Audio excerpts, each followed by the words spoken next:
Ok, continuando então. Esse tipo de esquema aqui é preparado e é muito empregado para você testar novos tipos de eletrodos. Então, você pode criar um eletrodo praticamente de qualquer coisa. Essa aqui é a parte legal. E aí você, obviamente, gostaria de verificar isso para um determinado tipo de analito. No laboratório, se um dia vocês vierem a pesquisar e tal, eu acho que na UEPG deve ter alguém que faz isso, se não me engano, agora não lembro o nome. Também eu não conheço as pessoas, porque eu ainda nunca presenciei ela, nunca convivi com elas. Acho que o Jaren tem alguns trabalhos com eletrodo modificado, acho que tem mais uma professora da analítica também que trabalha com essa parte de voltametria cíclica, com eletroanalítica. Um equipamento do laboratório é assim, tá? É o que tenho aqui à direita. Mas muitas vezes para uso já comercial, nós temos coisas desse tipo aqui. O que você está vendo aqui à direita é uma pastilhazinha bem pequenininha da Metron. Né? E aqui tem os 3 eletrodos. É uma tecnologia tão louca, tão incrível, tão bacana que eles pegam, por exemplo, um pedaço, pode ser qualquer coisa. Agora usam polietileno, ou seja, plástico. Já tem trabalhos na Química Nova aí que os caras usam a PET, garrafa PET, essas garrafas plásticas como suporte, e aí eles imprimem com essas impressoras jato de tinta, eles imprimem um eletrodo de trabalho, um eletrodo de padrão, ali, um eletrodo auxiliar e um eletrodo de trabalho e também o eletrodo padrão, os 3 eletrodos, e montam isso como você está vendo aqui. Tem até os 3 suportes para você plugar em algum equipamento. Então, na hora que você faz uma aplicação industrial, comercial, ele acaba ficando miniaturizado. Você pode fazer, isso se chama eletrodos impressos. E aí você pega, por exemplo, uma gotinha da tua solução e pinga ali. E nesse, dá para ver até aqui, ó, coloca uma gotinha aqui e pela condução ali entre os eletrodos, só você precisa de uma gota da amostra e você consegue ver, aferir, por exemplo, ou quantificar qual é a quantidade que tem naquela gota, e aí fazem até um esqueminha aí para você já achar em unidades de medida que sejam úteis, né? Mol por litro, qualquer coisa assim. Esse equipamento, vocês já viram provavelmente um eletrodo assim, não é nada incrível. Se você tem diabetes mellitus do tipo 2, né? Ou conhece alguém que tem diabetes, aquele exame que as pessoas têm que fazer ali quase todo dia, com uma gotinha de sangue, eles colocam justamente num pequeno filamento, né? Eles colocam aquilo num eletrodo.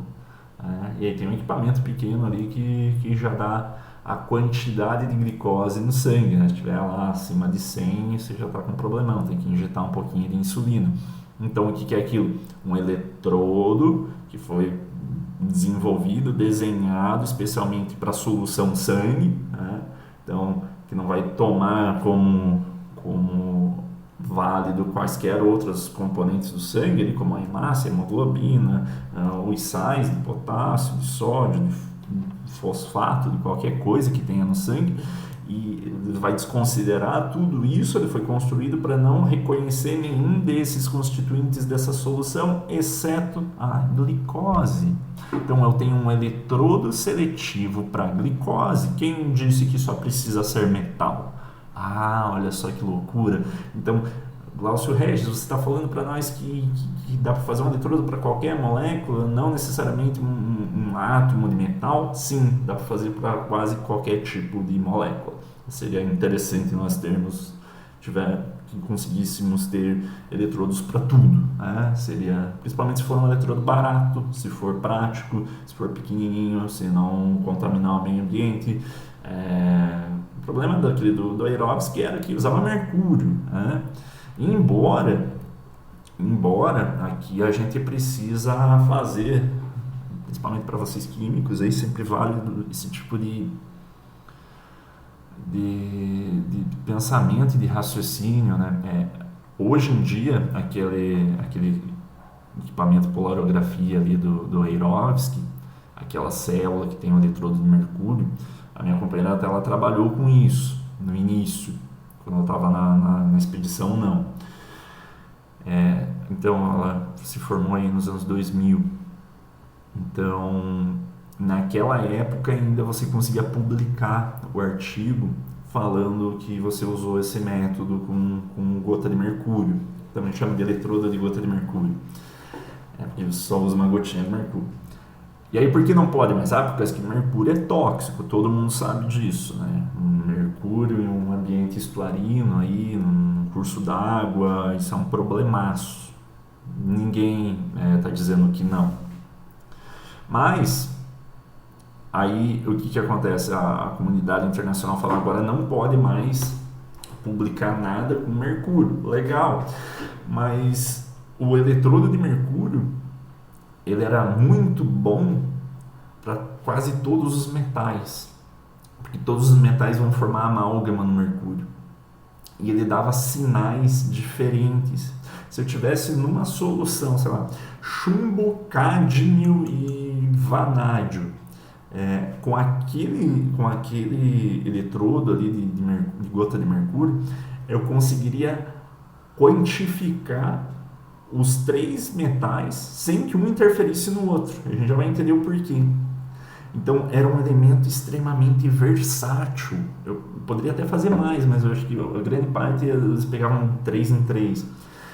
Mas era extremamente versátil ter um eletrodo que pudesse fazer em um único ensaio, de uma maneira muito precisa. Eles podiam fazer triplicata, dava os valores muito precisos e muito exatos, né? Geralmente eles comparam com técnicas aí mais antigas, por chama, espectroscopia, qualquer coisa, e era muito exato, muito, muito exato. E diferentemente dessas técnicas aí de espectroscopia por chama, CPMS, é uma técnica barata e simples e rápida. Só que aí, o problema é o mercúrio, mas para o químico é um problema tão grande. Uma vez eu até perguntei, ela falou, mas quanto de mercúrio você consumia na semana? Eu falava 1 ml. Isso quando eu tinha muito experimento para fazer. Então vale a pena muitas vezes a gente fazer esse tipo de reflexão. Será que o químico que está no laboratório de pesquisa, que tem noção do que está fazendo, que vai devidamente pegar aquele mercúrio e não vai jogar na pia, né? Vai guardar aquilo, vai separar como resíduo para no final do ano ali pegar todos aqueles resíduos e tratar o que der para tratar, purificar o que puder e destinar ao descarte correto, principalmente quando é um pequeno volume. Será que ele deveria ser tolhido desse direito? Mesmo que eu entendo, claro, é justo não permitir o uso de algo que seja extremamente tóxico, mas para o garimpo ilegal o pessoal joga mercúrio no rio, né? Isso não é de hoje também, isso sempre aconteceu. Então o pessoal joga mercúrio ali e não tem nenhum descaso total, e volumes gigantes de mercúrio. Então, né? Aí o químico no laboratório que vai cuidar, que vai usar uma pequena quantidade toda semana, que no fim do ano vai ter um volume desprezível. Ela comentou que um volume desse de mercúrio, mesmo assim era muito. E ainda é possível purificar. Você pode pegar mercúrio, esse mercúrio aí utilizado seria uma amálgama, mas tem como você purificar ele, tem como você destilar o mercúrio e ter ali mercúrio ad eterno. Aí ele não pode usar, mas o cara do garimpo pode. Aliás, ele não pode, mas ele consegue. Então, isso é uma pena, e é uma coisa que às vezes a gente tem que ficar pensando, né? Será que é justo e necessário? Bem, mas também foi esse tipo de pensamento de falar não pode fazer mais com mercúrio que fez com que a gente desenvolvesse, por exemplo, os químicos, os pesquisadores, desenvolvesse eletrodos que não são a base de mercúrio. Então, pelo menos quando fecha uma porta, abre-se uma janela. também podemos olhar dessa forma, né? Foi desenvolvida uma tecnologia agora que, como eu falei, né, um eletrodo que é printado, que é depositado, é impresso em um pedaço de plástico, é muito mais tranquilo de você descartar, né? Não é um grande problema. Então, fica aí a ideia. Mas e por que isso, como que é o fenômeno que acontece, né? Como que isso ocorre? Então, agora junta as duas partes da eletroquímica, tanto a eletródica quanto a de soluções. Quando você tem uma interface, o eletrodo, que pode ser a interface da gota de mercúrio, pode ser a interface de um eletrodo sólido. Quando você coloca ela em solução, você tem ali a interface sólido-líquido para o eletrodo sólido. Né? Mas se fosse a gota de mercúrio, você também é líquido-líquido nas duas fases. Quando você, como está ligado a um potenciostato ali, você tem um potencial sendo aplicado, você carrega eletronegativamente essa superfície do eletrodo. E aí algumas espécies vão se aproximar dessa, porque que está fazendo uma superfície estar carregada de elétrons. E por isso até você tem o início de toda essa história para cátions, né? Porque aí a atração eletrostática era favorecida, então os cátions que chegam ali perto. Mas logo a gente vai ver que dá para modificar isso, dá para a gente testar para ânions, para moléculas neutras, uma maravilha. Por exemplo, a glicose, né? Não é um cátion, mas ali a gente já viu. Então, mas de maneira geral, você cria uma situação onde a superfície fica eletricamente carregada, aí cria-se uma superfície de íons nessa solução. Aí tem alguns modelos, né? O modelo de Guy-Chapman, o modelo da dupla camada de Stern, que mostram como que é a migração dos íons até a superfície, que é a primeira parte do curso, né? Essa parte onde explicava-se esse efeito da dupla camada. E aí quando há uma proximidade do íon com a superfície carregada, muitas das vezes acontecia um processo de transferência de elétrons. Processo de transferência de elétrons, ou seja, um elétron daquela superfície que estava bombando de elétrons vai para a espécie. A gente já viu isso, é claro, a gente está vendo isso há todo tempo, né? Vocês estão cansados de ouvir falar disso, processos de transferência de elétrons.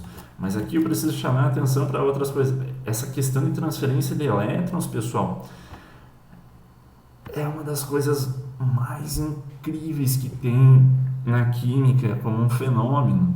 Tem outros também, né? Mas um dos que governa praticamente, está presente em quase todas as áreas da química, é esse processo de transferência de elétrons. Quando eu tenho um processo de transferência de elétrons homogêneo, a gente viu no último bimestre aí um processo de transferência de elétrons homogêneo. Então, quando eu tinha uma oxidação, a espécie tal lá era oxidada. Então, a espécie X era oxidada. A espécie X era oxidada, então ela perdia elétrons. E a espécie Y era reduzida, então ela ganhava esse elétron lá que foi perdido pelo X, né? Vou colocar aqui de maneira grosseira. Então o que você está vendo no somatório é X mais Y indo para X mais Y menos. Há uma transferência de elétrons do X para o Y. Então, quando isso daqui está na mesma fase, né? Então, se os dois estiverem no meio aquoso, é um processo de transferência de elétrons homogêneo, né? Esse processo é incrível, por isso que eu falei que é uma das coisas um dos fenômenos mais incríveis, porque eu aposto que você já viu isso em outras disciplinas e que você não percebeu isso acontecendo, que era um processo de transferência de elétrons, era um processo de oxirredução. Aqui nessa forma aqui eu só expliquei por oxirredução, mas quando você vai na química orgânica, por exemplo, você tem um nucleófilo atacando um eletrófilo, vou colocar colocar aqui um eletrófilo qualquer.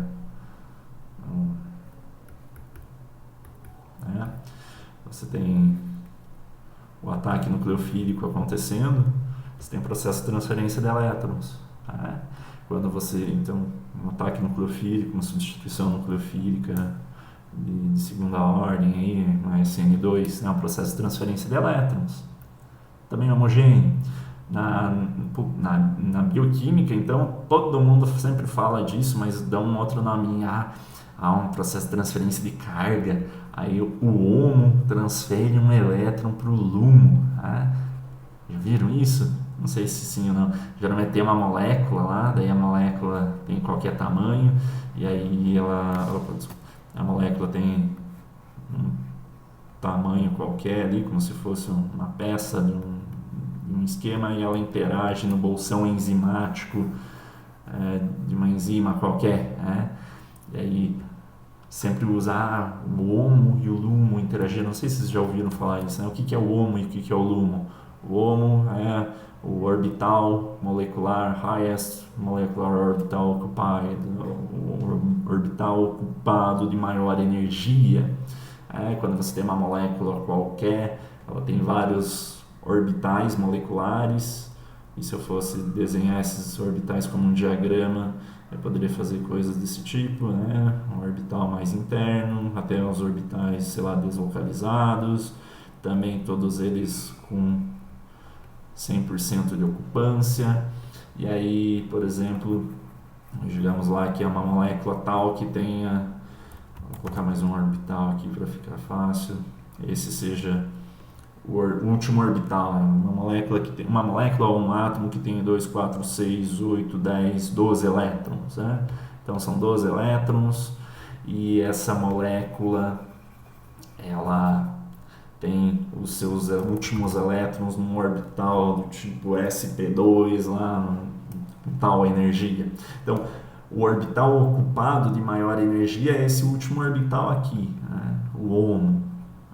Então, esses são os últimos elétrons. Seria, para um sistema atômico, os elétrons de valência. E aí, depois desse nível, tem os orbitais desocupados. Então, obviamente, se a molécula só tem 12 elétrons, só vai ter 6 orbitais para serem ocupados, no máximo. Então, o sétimo orbital, então aqui, 6 orbitais. 6 orbitais moleculares ou atômicos, se fosse sistema molecular. O sétimo orbital molecular ou o sétimo orbital atômico, ele seria um orbital desocupado, mas já consegue-se calcular qual seria a energia desse orbital. E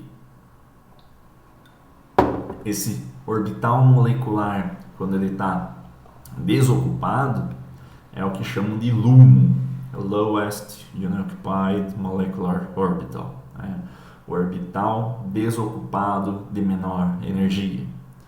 Quando eu tenho duas moléculas interagindo, o que pode acontecer muitas vezes, aqui vou desenhar outra molécula, também ela tem uns elétrons ali, estou fazendo aqui, está bem feio, eu sei. E aí tem um orbital aqui, aí tem um orbital que está desocupado. Vou fazer aqui, esse é um dos orbitais que está desocupado, e aí ele tem outros orbitais que estão ocupados, alguns podem ser degenerados ou não, tanto faz. O que eu quero falar é que quando há a interação entre essas moléculas, se a energia desses orbitais for a mesma, então eu estou plotando tudo isso daqui em relação à energia. Então tem uma escala de energia. Se os orbitais estiverem no mesmo patamar de energia, eles tiverem uma conformação razoável para que haja sobreposição, haverá a transferência de elétrons do HOMO para o LUMO. Isso você, por exemplo, pode usar para explicar essa substituição nucleofílica, pode usar para explicar como que uma molécula, como um substrato, interage dentro de uma cavidade enzimática, pode usar para explicar como que um redutor, um agente redutor causa a redução de uma molécula que sofre esse processo redox. Então, esse tipo de ideia é o que é o subsídio para o que acontece aqui na interface. Só que, diferentemente do que eu estava falando ali de orbitais moleculares, dessa transição do HOMO para o LUMO, eu obviamente vou ter um LUMO aqui nas espécies que estão no seio da solução, e o HOMO vai ser desempenhado pela interface, tá? É ele que vai ceder elétrons. Na verdade, quando daí eu falo em interface, estou falando num sistema cristalino, um sistema sólido, tem um outro termo, né? Tem a banda de valência e a banda de condução, e há o nível de Fermi. O nível de Fermi seria o equivalente ao HOMO, né? Mas isso a gente não precisa se preocupar tanto, eu só gostaria de trazer esse tipo de informação que às vezes, acho que vou depois colocar um artigo para vocês lerem, e aí às vezes tem essas considerações, o nível de Fermi tem que estar no mesmo nível de energia do LUMO das moléculas que estão na solução, e barará. É só para explicar que há transferência de elétrons da superfície para a espécie da solução. Aqui tem um esqueminha, como seria essa promoção homogênea de elétrons e da heterogênea, que é o que eu acabei de explicar. Então, rotineiramente, quando você for olhar alguma coisa sobre voltammetria cíclica, e aqueles que querem fazer pesquisa, aqueles que querem fazer um mestrado, aqueles que querem se aproximar da pesquisa, busquem, e por isso também, se você tem interesse em algo que está numa interface físico-química, química analítica, eu indico isso por causa que é incrível isso, tá? É muito legal, principalmente se você gosta bastante de analítica, né, que é desenvolver um eletrodo. Então você vai usar muitas vezes técnicas como a voltammetria cíclica. E vocês conseguem ver um pato aqui, um pato aqui, essa conformação aqui, isso é um voltamograma cíclico. Essa é um gráfico que é construído em relação à corrente aplicada em amperes e varrendo uma grande janela de potenciais. Potencial, né? Então a gente já está falando a mesma coisa há um tempão, a gente já sabe o que é potencial. E por que a gente investiga isso e o que tem isso a ver com o que eu estou falando de eletrodos? A voltammetria cíclica é uma técnica que é utilizada para justamente conseguir quantificar e caracterizar um íon em solução. Você cria um eletrodo e aí você testa se esse eletrodo consegue ou não oxidar ou reduzir as espécies no meio. Se você tiver uma resposta positiva, se o eletrodo consegue oxidar ou reduzir um íon em solução, você vai ter um gráfico como esse patinho. Então, vai inserindo elétrons na superfície até um momento onde a espécie na solução vai absorver esses elétrons. E aí isso vai acontecer em um dado potencial específico. Pode ser mais para a direita ou mais para a esquerda. Então, o processo de redução da espécie é o que acontece nesse ponto C aqui. E aí você começa, mesmo que aumente a corrente ou aumente o potencial, você consegue variar o potencial, olha, se mantém a corrente constante e vai variando o potencial. Vai ter um potencial específico onde essa corrente vai aumentar. O que é a corrente aumentar um potencial específico? É quando houve condução de elétrons, né? Você ficou carregando elétrons na superfície, carregando. Quando vem, os elétrons saem da superfície do eletrodo. Nesse ponto, isso se dá em um determinado potencial, que é o que eu tenho na ordenada, no eixo X aqui. Deixa eu tentar aumentar isso para ficar mais legal para vocês aqui, né? Vamos aqui. Aqui, né? Então, quando esse processo ocorre, você consegue registrar no teu potenciostato ali a fuga da corrente, né? Então, o aumento da corrente, você tem uma transmissão da corrente, você transforma aquela solução ali num condutor em um dado momento. Esse dado momento é uma dada, não por tempo, mas sim uma dada em um determinado potencial. Aqui potencial, não sei lá, um pouquinho acima de zero.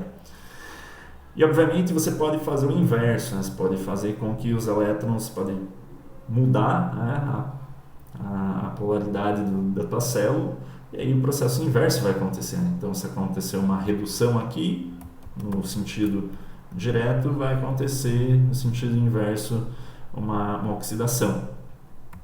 E daí, Glaucio Regis, o que isso quer dizer com isso? Eu quero dizer com isso que, olha que coisa, não sei se vocês se tocaram ou perceberam, aqui ó, o mesmo gráfico, né? O patinho aqui da voltametria cíclica. Olha aqui essa tabela, essa daqui a gente nos é conhecida de velhos carnavais, não? Ó, espécies, o potencial padrão de redução. Um outro livro aí, qualquer, eu tenho diversos potenciais para diversas espécies. Então, cloro 2 para cloreto, oxigênio para água, bromo 2 para brometo, bromo 2 tanto na fase aquosa quanto na fase líquida. Olha só, o que eles têm de diferente entre si? Olha aqui para a coluna da direita. Potenciais diferentes, né? Perceberam? Então, se eu falei aqui antes, quando eu estava mostrando o patinho ali, que aqui está acontecendo uma redução, e cada espécie dessas, você tem, aqui para os elementos metálicos, o cádmio, o zinco, você tem potenciais diferentes, eu consigo saber, usando um eletrodo, se eu for variando o potencial e eu percebo que tem um sinal, né? Então, pode ver, aqui começou o potencial em 0,25 aqui no ponto A, olha no gráfico do patinho ali, né? Aqui ó, no gráfico do pato, em 0,25, 0,2, e colocou aqui ferro cianeto, né? Aliás, ferroceno mais um elétron, essa espécie, esse FC aqui, carregado positivamente e ganhando um elétron, se reduzindo e indo para ferroceno. Ferroceno é aquele sanduíche entre duas ciclopentadienilas e um ferro no meio, com ferro 2+ no meio. Não preciso te mostrar a estrutura, não se preocupe com elas. Só se preocupa com isso aqui que eu estou falando. Ó. Potencial de 0,2 não acontece nada com a corrente, potencial de 0,15 não acontece nada com a corrente, potencial de 0,1, estou aqui. Não acontece, desculpa. Não acontece nada com a corrente, 0,5 quase começa a acontecer, 0, pum, né? Subiu a corrente. Chega até o máximo aqui no item C, um pouquinho acima, ou seja, esse é o potencial de redução, aqui ó, marca aqui, esse é o topo máximo da cabeça do pato aqui, né? É a região onde acontece a redução do ferroceno, é esse potencial. Cada espécie química vai ter um potencial distinto, por isso que eu consigo fazer um eletrodo que pode medir mais de uma espécie em solução sem ter, por exemplo, imagine que eu tenho uma solução de zinco e de cádmio e de chumbo. Note que os potenciais são diferentes, então eu teria um sinal para o cádmio, um sinal para o zinco, um sinal para o chumbo. Então eu consigo, e aqui de fato tem cádmio, chumbo, cobre, com uma única eletrodo, às vezes você consegue identificar mais de uma espécie. Por quê? Porque eles possibilitam isso, né? Por mais que os patos ali estiverem sobrepostos, você consegue discriminar muito bem o ponto máximo de um do outro, e também se variar a concentração, como a concentração dessa espécie na solução, ela vai estar relacionada a essa corrente. Então, quanto maior a concentração de íons na solução, mais rapidamente elas vão lá para a superfície eletrificada do eletrodo. Então, quanto maior a corrente, aliás, a corrente vai ser proporcional à concentração. Olha que coisa legal, eu tenho uma forma de discriminar os íons em solução e eu tenho uma forma de quantificar eles. É a química analítica quantitativa e qualitativa em um único eletrodo. Não é magnífico isso? Claro que é, né? Eu acho demais. Então você consegue fazer isso, né, para metais, aquele processo lá aquele eletrodo do Yerovsky lá era usado para isso também. Isso que era o grande ponto, você conseguia fazer na amálgama de mercúrio com vários metais ao mesmo tempo e era incrível, né? Eles são geralmente principalmente para metais, é uma técnica muito sensível essa da voltametria cíclica. Então eu já falei aqui, né, é portátil, é pequeno, você leva em loco, você pode subir um monte e pegar uma amostra lá do vulcão e testar, ou ir no fundo das fossas marianas e pegar uma amostra de água lá, você consegue levar o teu laboratório para lá e você consegue quantificar as coisas e caracterizar essas coisas, né? Aí que tem, por exemplo, valores limites de quantificação e de detecção, né? Então, muitos desses eletrodos eles têm um limite de detecção na escala de microgramas por litro. É muito sensível isso, entende? Antimônio, arsênio e tal. Eu tenho esse equipamento ele tem aqui 0,5 microgramas por litro. Então é um equipamento muito sensível para eu conseguir medir essas coisas. Isso é muito bom, né? Então se eu tenho equipamento sensível, eu também consigo ter um equipamento bem preciso, né? Bem melhor do que muitas outras técnicas. Claro, uma fotometria de chama, ela também tem uma sensibilidade incrível. Também é uma coisa, mas não tem como levar um cilindro de gás lá para cima do vulcão, né? Ou qualquer outra coisa assim, né? Então é muito legal que você consegue simplesmente levar ao teu laboratório com grande precisão, né? E não precisa ser só para metais, né? Não precisa ser só para metais, e aí que vem a história que eu estou querendo falar. O que é um carbono? O que é um eletrodo? É um pedacinho muitas vezes de carbono, e esse carbono pode ser carbono grafite, mas se você colocar o carbono grafite, dá para fazer um eletrodo até com material barato, né? E tentar fazer esses ensaios eletroanalíticos. Muitas vezes o eletrodo, só se eu pegar um pedaço de carbono, ele não consegue ser sensível às espécies. Então aí você precisa modificar. Então você precisa absorver alguma espécie ali que tem algum tipo de afinidade por essas espécies e que essa afinidade represente ali naquele voltamograma cíclico, que exiba uma relação entre corrente aplicada e quantidade da espécie, bem como sirva para ter um sinal relevante, né? Imagine que aqui você tivesse um sinal que fosse completamente flat, completamente reto, você não ia conseguir discriminar qual seria o potencial de redução dessa espécie, então não serviria de nada. Então você precisa de um eletrodo que consiga de alguma forma ser sensível àquela espécie. Então lá para o equipamento lá de furar a pontinha do dedo para medir a glicose, eles criaram um eletrodo que foi de alguma forma modificado, aderiram alguma coisa ali na superfície que fosse sensível à glicose, tá? Aqui você tem grupamentos, claro, dos metais é o mais simples, já passei a noção, mas quando eu tenho grupos funcionais orgânicos, cada um dessas funções orgânicas aí, elas têm um potencial de redução também. Então, por isso que eu consigo fazer com moléculas orgânicas, também eu consigo fazer sensores para moléculas orgânicas, porque eu posso promover um processo de transferência de elétrons, uma oxidação, uma redução nesses grupos funcionais. E por mais que a molécula, eu posso ter várias moléculas, mas cada grupo funcional vai ter um potencial de redução bem característico, tá, pessoal? Então, por isso que eu consigo fazer um eletrodo que seja bom para um tipo específico, ou para mais de uma, para mais de um grupo funcional.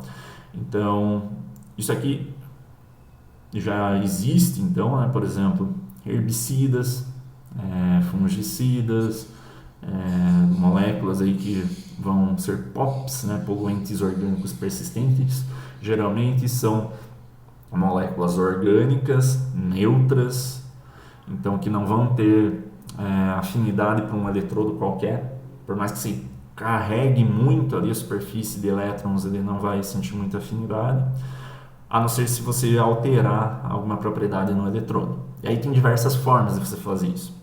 Ou você pode fazer um eletrodo que seja uma amálgama de metais, é uma possibilidade, mas isso é caro, é difícil de fazer. Ou você pode fazer uma estrutura que seja porosa o suficiente para que essas moléculas aí consigam interagir ali. E você pode modular também essa superfície, ou você também pode colocar grupos funcionais nela. Químicos gostam disso, né? Você pode fazer um eletrodo que tenha grupos funcionais, ou seja, que você coloque ali alguma solução de algo que vai interagir com essas moléculas em específico. Como você já conhece algumas reações químicas da orgânica, por exemplo, você sabe que tipo de grupamento vai ter afinidade por aqueles grupos funcionais. E aí você consegue aderir esse reagente com aqueles grupamentos no teu eletrodo. E aí geralmente isso propicia que faça com que tenha um sinal para essa modificação. Então, desenvolvem-se muitos eletrodos para quantificar e primeiro, obviamente, antes de quantificar, para conseguir identificar, né? E aí depois identificado, quantificar herbicidas em solução. Isso é interessante, né? Você mora do lado por exemplo, de algum lugar que tem uma plantação, você quer saber se a tua água está ou não contaminada. Isso é interessante. Os poluentes orgânicos persistentes, né? Os hormônios, os antibióticos, algumas moléculas que são defensivos agrícolas, elas não se degradam no meio ambiente com facilidade. Então, pelo menos se não se degrada, é importante conseguir formas de você quantificá-las no meio, né, para saber se é de uso adequado ou não para o consumo humano. E tudo isso é feito baseado na ideia de modificar o eletrodo. Vamos ver quanto tempo tem aqui para fazer ainda. 37 minutos. Vou fazer só mais 10 minutinhos e já vai acabar, tá? Como que eu faço eletrodos diferentes? O eletrodo mais simples que eu posso fazer são aqueles metálicos, né? Posso fazer um eletrodo de ouro, mas é caro. O de mercúrio, do Yerovsky, ele foi utilizado na polarografia, até que é bom, mas é tóxico. Platina, mais caro ainda que ouro, tá? Não rola. Aí eu posso fazer, aqui compósitos eu vou deixar por último, mas eu posso fazer de alguma coisa que seja condutora. Pode perceber, né? Eu preciso, obviamente, ter um eletrodo que seja condutor de corrente elétrica. E um deles é o carbono na fase grafite. Tá? Então, eu posso fazer uma pasta de carbono grafite. Isso é uma técnica utilizada, inclusive, pela Cristiane, minha companheira. Então, eu trabalho no laboratório dela. Eles desenvolvem formas de você fazer uma pasta de grafite, que é fácil, é barato, não é tóxico, não causa nenhum tipo de problema, e que você pode adicionar alguma coisa que você queira, principalmente alguma molécula que vai interagir com aquilo que você quer quantificar. Porque aí, claro, você não vai fazer um eletrodo para o universo inteiro, né? Você muitas vezes quer, por exemplo, um eletrodo específico para algum tipo de molécula. Então você já sabe que molécula que é só você buscar alternativas de acessar eletroquimicamente essa molécula. Então, uma das formas você pode, por exemplo, colocar estruturas supramoleculares, né? Moléculas que têm uma cavidade, curcubiturilas, pilararenos, são da química supramolecular, não sei se vocês já conheceram alguma coisa sobre, são moléculas que têm uma cavidade, que muitas vezes é uma cavidade que tenha o tamanho e a polaridade específica para interagir com algum analito, e isso geralmente vai gerar um sinal eletroquímico ali no voltammograma, possibilitando que você conheça. Claro, tem outras formas, mas pelo menos as mais simples são essas, é onde você constrói esse eletrodo baseando simplesmente na mistura do pó de grafite com alguma outra coisa, essa outra coisa, algo que interaja com o analito na solução. Aí tem as formas mais caras, né, como o diamante dopado com boro também, é uma forma fácil de você conseguir mensurar, mas também cara, então como não tem muito investimento, é sempre útil desenvolver formas que sejam baratas. E aqui também tem os compostos, como aquele eletrodo impresso de carbono. Agora a litografia é uma coisa incrível, né? Você consegue printar, consegue fazer uma fina camada, daí pode ser até de ouro mesmo, fazer uma fina camada em cima de um suporte qualquer e usar isso como um eletrodo. E aqui eu acho que tem, por exemplo, o carbono vítreo, né? Que é uma outra forma do carbono. Tem a pasta de carbono, tem o carbono vítreo. Esse carbono vítreo é uma das formas mais clássicas, né? De conseguir fazer um eletrodo. E aqui até tem um voltammograma, onde consegue quantificar crômio 3+, cádmio, chumbo, bismuto, somente fazendo um eletrodo de carbono vítreo. Eu quero ver se a gente faz alguma prática com isso, tá? Seria bem legal.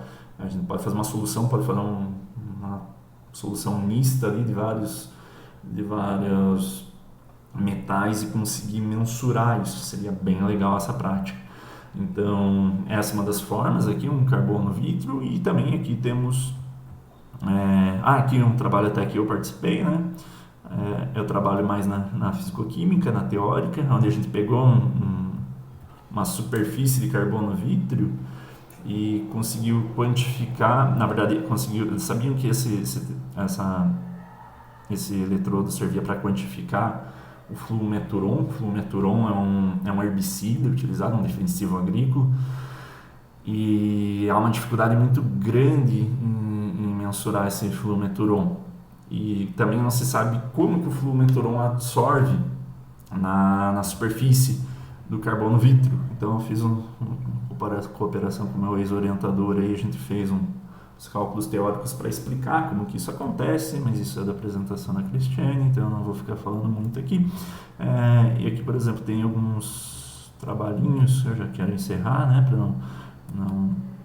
não extrapolar muito tempo, mas aqui, por exemplo, outros trabalhos que até do grupo dela, onde foram feitos esses eletrodos de pasta de grafite para identificar diuron, que é um composto que também é um herbicida, e isoproturon, que é um dos subprodutos do diuron. Aqui tem mais umas imagens dele. Tem aqui uma forma de identificar minério de ferro e minério de manganês. E eu acho que temos também o nitrofanol, nitranilina, e um dos principais usos, também um trabalho que eu acho que não está aqui, não é muito relevante, mas é só para exemplificar, na quantificação de neurotransmissores, dopamina, noradrenalina, epinefrina, serotonina. Isso tem uma aplicação incrível, né? Porque você consegue quantificar quanto que tem desses neurotransmissores, e isso aí é o que está por trás de doenças como Alzheimer, depressão.